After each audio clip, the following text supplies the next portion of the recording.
नमस्कार, रात के 10 बजने वाले हैं। वक्त है अपना बिहार का। मैं हूं आपके साथ विभा उपाध्याय और बड़ी खबर इस वक्त एईएस पर मुख्यमंत्री नीतीश कुमार की हाई लेवल मीटिंग की, जिसमें एईएस को लेकर सीएम नीतीश कुमार ने हाई लेवल मीटिंग की है। जागरूकता अभियान चलाने के निर्देश सीएम की तरफ से सामने इस वक्त बड़ी जानकारी के तौर पर जागरूकता अभियान चलाने के निर्देश दिए गए। प्रभावित बच्चों को अस्पताल पहुंचाने की व्यवस्था का निर्देश भी इसमें शामिल है। पीआईसीयू वार्ड को तैयार करने का निर्देश दिया गया है। साथ ही साथ अस्पताल में पर्याप्त मात्रा में दवा की उपलब्धता सुनिश्चित करने के निर्देश भी सीएम की तरफ से इस मीटिंग में लिए गए। तो एईएस को लेकर सीएम नीतीश कुमार ने हाई लेवल मीटिंग की है और जागरूकता अभियान चलाने का निर्देश दिया गया है सीएम की तरफ से। साथ ही साथ प्रभावित बच्चों को अस्पताल पहुंचाने की व्यवस्था हो, पीआईसीयू वार्ड को तैयार रखने के निर्देश भी दिए गए हैं।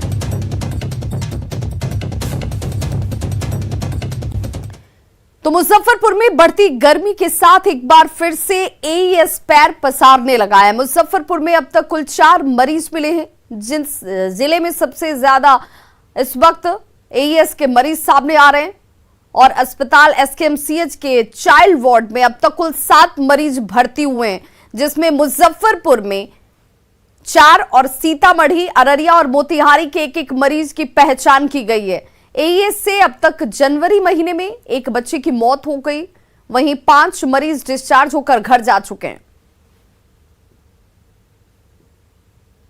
मुजफ्फरपुर में सब मिलाकर के 4 केस है, उसमें से 4 डिस्चार्ज हो चुका है। और मेरे बगल के जिला में सीतामढ़ी में एक केस है जो कैजुअल्टी हुई है वहाँ पर। इसके अलावा कहीं कैजुअल्टी और नहीं हुई है। टोटल केस डिस्चार्ज हो गया है, एक केस भर्ती है बस, लेकिन मेरे यहाँ सभी डिस्चार्ज हो गए हैं।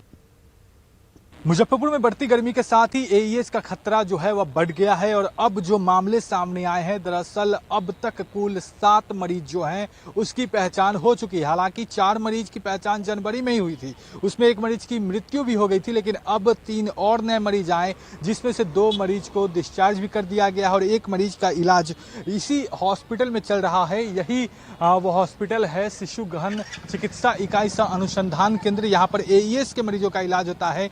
बच्चों का स्पेशल ये अस्पताल है और ऐसे में यहाँ पर एईएस के मरीजों का इलाज किया जाता है। और ऐसे में यहाँ पर फिलहाल एक मरीज, जो लेटेस्ट अपडेट है कि एक मरीज फिलहाल भर्ती है। अब तक मुजफ्फरपुर में 2022 में 7 मरीजों की पहचान की गई है और ऐसे में एक मरीज की मौत भी जनवरी में हो गई थी। हालांकि अब तक इसको लेकर जिला प्रशासन और स्वास्थ्य विभाग की तरफ से कई कार्यक्रम किए जा रहे हैं ताकि एईएस जो है उसका खतरा बढ़ न जाए। हालांकि जिस तरीके से जिला प्रशासन ने व्यवस्था की है, हर तरफ जागरूकता फैलाया जा रहा है खान पान को लेकर या फिर अन्य किस तरीके से प्रिकॉशंस बढ़ते इसको लेकर, तो इस हॉस्पिटल में ही जो है एईएस का इलाज चल रहा है।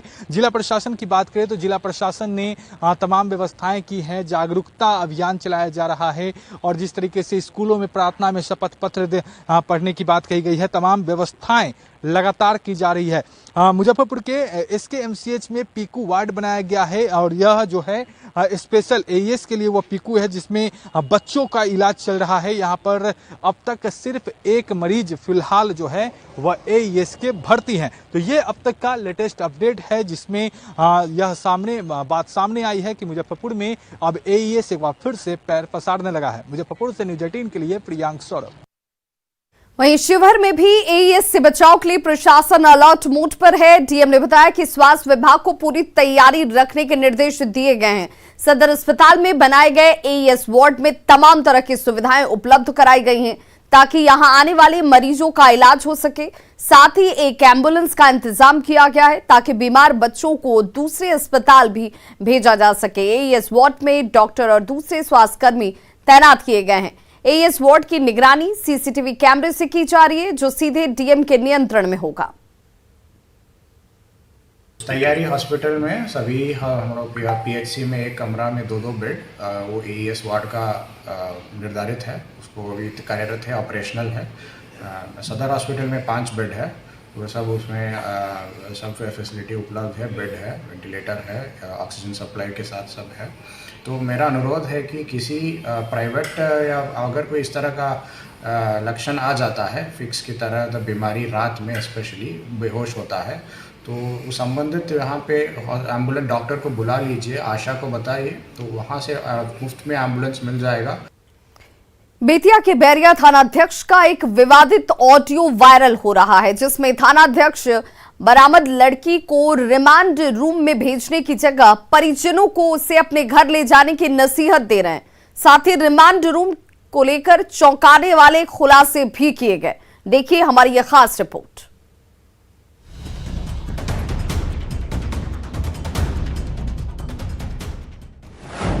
दारोगा ने खोला रिमांड होम का राज। चली जाएगी पटना या गाय घाट, रिमांड होम में रख देगा लोग। जब 18 साल की होगी तब उससे फिर पूछा जाएगा कि घर जाना चाहती हो कि नहीं। नेताओं के पास भेजी जाती हैं रिमांड होम की लड़कियां। वो 4 साल जो है ना, 5 साल रिमांड होम में रहेगी। रोज शाम को बढ़िया वो गाड़ी में बैठ के वो कहीं भेज दिया जाएगा। रिमांड होम में हर रात लड़कियों के लिए भारी। बड़ा लड़का के तो जेले जाएगा, बाकी लड़की भी चल जाए रिमांड होम के लड़की से कोई ब्याह ना कर ले जाए। दारोगा ने क्यों कहा बेटी को रिमांड होम से बचाओ? समझ में आता है रिमांड होम क्या होता है? गधा लाश शर्म नहीं है? 14 साल का लड़की को तुम रिमांड होम में भेजेगा? रिमांड होम का ये काला सच बयां किया है दारोगा दुष्यंत कुमार ने, जो पश्चिम चंपारण के बैरैया थाने में बतौर थानाध्यक्ष तैनात थे। मगर जैसे ही खतरनाक सच वाला उनका ये ऑडियो वायरल हुआ, एसपी ने तत्काल प्रभाव से दारोगा दुष्यंत को सस्पेंड कर दिया। प्रथम दृष्टया मामला अनुशासनहीनता और लापरवाही का पाया गया है, तो मेरे द्वारा बैरिया थानाध्यक्ष को निलंबित कर दिया गया है। क्या सच बोलना अनुशासनहीनता है? क्या सच में रिमांड होम की लड़कियां हर शाम कहीं भेजी जाती हैं? क्या रिमांड होम से लड़कियों को नेताओं के पास भेजा जाता है?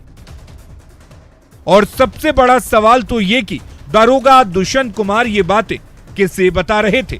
इन सभी सवालों के जवाब बेहद चौंकाने वाले हैं।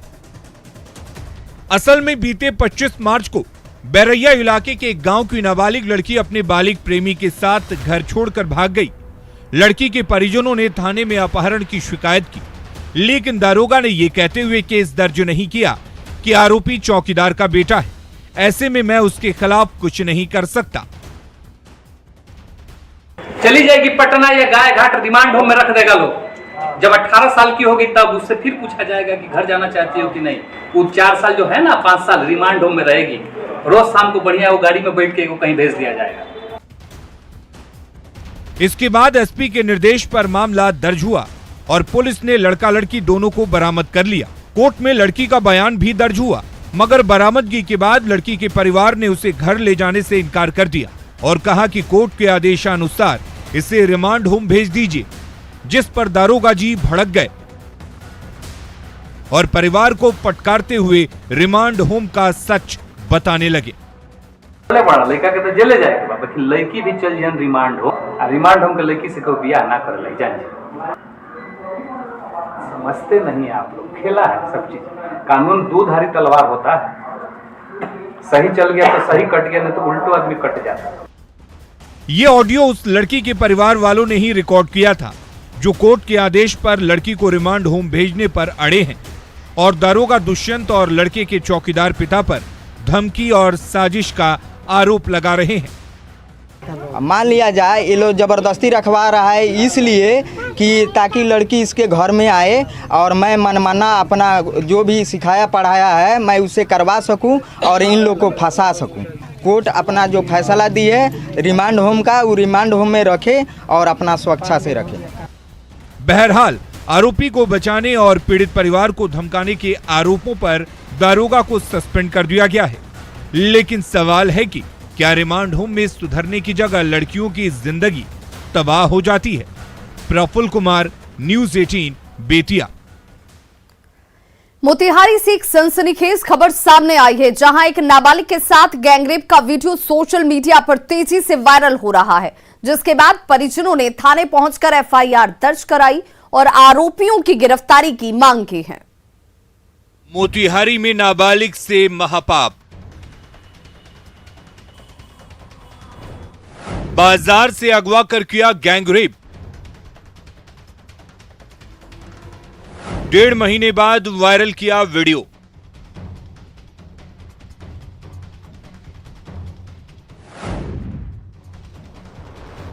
पूर्वी चंपारण के मोतिहारी जिले के पताही थाना क्षेत्र के एक गांव की लड़की का सोशल मीडिया पर वीडियो वायरल हो रहा है, जिसमें एक नाबालिग लड़की के साथ 3 युवक दुष्कर्म की घटना को अंजाम देते दिख रहे हैं। लेकिन गैंगरेप की वारदात की हकीकत जरूर दिखाएंगे। वीडियो वायरल होने के बाद परिजनों ने मोतिहारी स्थित महिला थाना पहुंचकर गांव के ही गुनू कुमार सिंह, हिमांशु कुमार सिंह और एक अज्ञात के खिलाफ मुकदमा दर्ज कराया है और आरोपियों की गिरफ्तारी की मांग की है।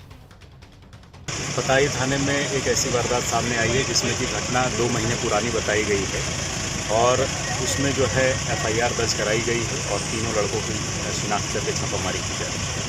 इन्हें आरोप लगाया है कि गैंगरेप की वारदात हुई है, उसकी पुष्टि की जा रही है और वैज्ञानिक तरीके से अनुसंधान करके इसमें हम लोग शीघ्र ही कार्रवाई। गैंगरेप की वारदात के बारे में बताया जाता है कि 6 फरवरी 2022 को पीड़िता शाम करीब 7 बजे अपने भाभी के लिए दवा लेने के लिए बाजार जा रही थी। इसी बीच 3 युवकों ने उसे जबरन पकड़ लिया और अगवा कर एक दुकान में ले जाकर जबरन बारी बारी से तीनों युवकों ने उसके साथ गैंगरेप किया और जुबान खोलने पर जान से मारने की धमकी दी, जिसकी वजह से पीड़िता खामोश रही। लेकिन 28 मार्च को वीडियो वायरल होते ही परिजनों ने पीड़िता से पूछताछ की और आप बीती सुनने के बाद महिला थाने पहुंचकर FIR दर्ज कराई, जिसके बाद पुलिस पीड़िता को मेडिकल जांच के लिए भेजकर आरोपी की तलाश में जुट गई है। लेकिन अब तक पुलिस के हाथ खाली हैं। ऐसे में अब देखने वाली बात तो ये है कि पुलिस कब तक आरोपियों को गिरफ्तार करती है और पीड़िता को इंसाफ दिलाती है। न्यूज़ 18 के लिए मोतिहारी से मुकेश सिन्हा की रिपोर्ट। बेतिया में पासपोर्ट वेरिफिकेशन के नाम पर घूस लेते हुए दारोगा का वीडियो वायरल हो रहा है। तस्वीरों में जो दारोगा दिख रहा है उसका नाम भीमसेन यादव है। लौरिया थाने के दारोगा सिकटा देवराज में 2 लोगों के पासपोर्ट वेरिफिकेशन के लिए पहुंचे थे। इसके एवज में वे वसूली कर रहे थे, जिसका किसी ने वीडियो बना लिया। तस्वीरों में साफ दिख रहा है कि एक व्यक्ति दारोगा भीमसेन यादव को रुपए दे रहा है। वीडियो वायरल होने के बाद एसपी ने शिकारपुर के सर्किल इंस्पेक्टर को जांच करने को कहा है। ये तो कोई फोटो नहीं खींचा गई नहीं यार। 300 रुपये और दे हो गया रही पूछे 1500 रुपया दिया। 300 रुपया में कौन चीज हो जाएगा आपको? सीधा कर जल्दी जाओ जल्दी करो।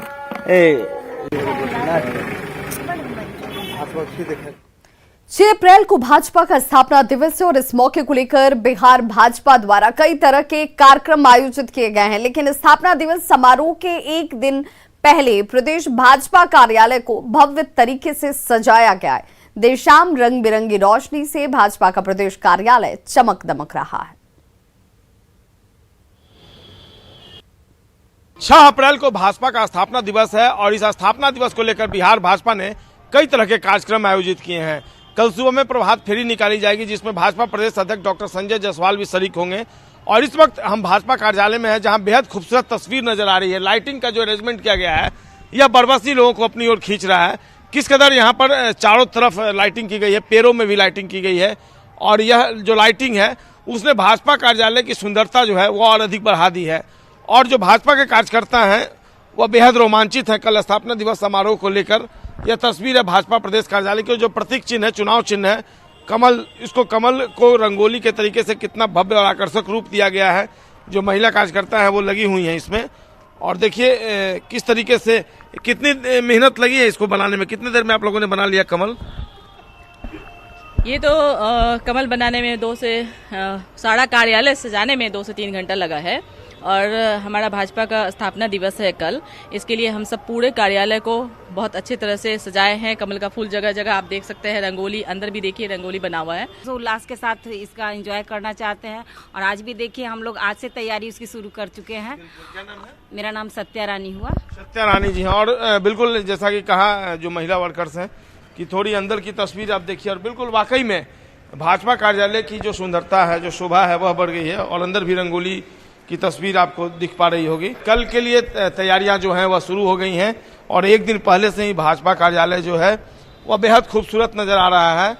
और साल में एक बार मौका आता है और यही वह मौका होता है जब भाजपा कार्यकर्ताओं का अपने जो बड़े नेता होते हैं, वरिष्ठ नेता होते हैं, उनसे इंटरेक्शन होता है। और देखना होगा कल किस तरीके से भाजपा दिन भर कार्यक्रम के माध्यम से क्या मैसेज देती है। कई तरह के कार्यक्रम कल को लेकर आयोजित किए गए और निश्चित तौर पर आज का दिन और कल का दिन भाजपा जो कार्यकर्ता है उनके लिए बेहद खास है।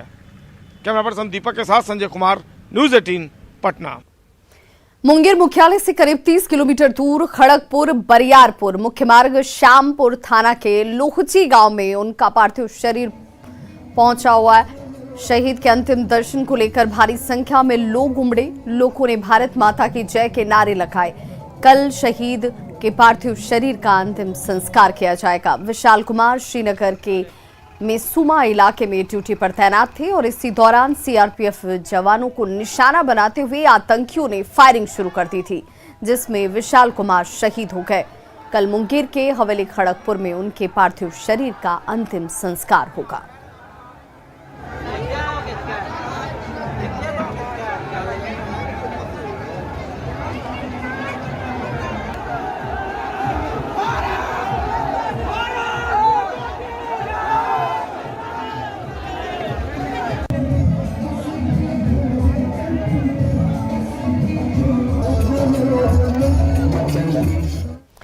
जम्मू कश्मीर के श्रीनगर में शहीद सीआरपीएफ के हेड कांस्टेबल विशाल कुमार को मुंगेर के विजय चौक पर लोगों ने दीपक जलाकर श्रद्धांजलि दी। विशाल कुमार को पटना एयरपोर्ट पर भी कई गणमान्य लोगों ने श्रद्धांजलि अर्पित की थी।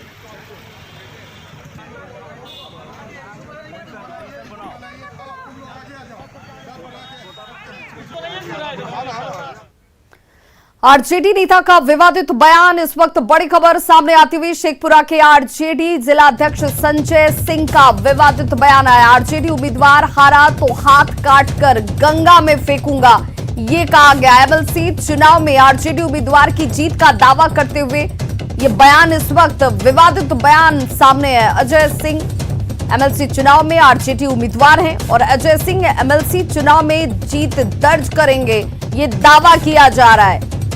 शेखपुरा के आरजेडी जिला अध्यक्ष हैं जिनका यह विवादित बयान इस वक्त सामने। आरजेडी उम्मीदवार हारा तो हाथ काटकर गंगा में फेंकूंगा।